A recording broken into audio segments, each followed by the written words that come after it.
Madam నెత్తిలా full పెయిన్లు అవుతున్నాయి madam. అట్లనే నెత్తంతా ముక్క వాసన వస్తుంది మేడం.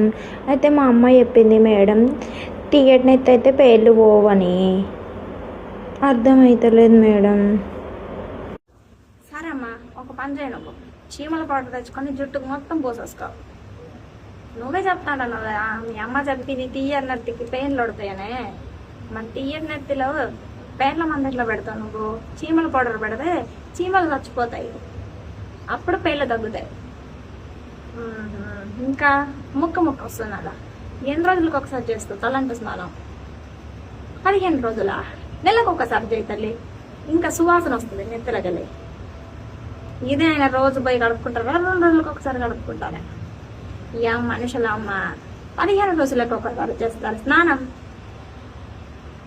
ముక్క రాకపోతే ఏమొస్తుంది?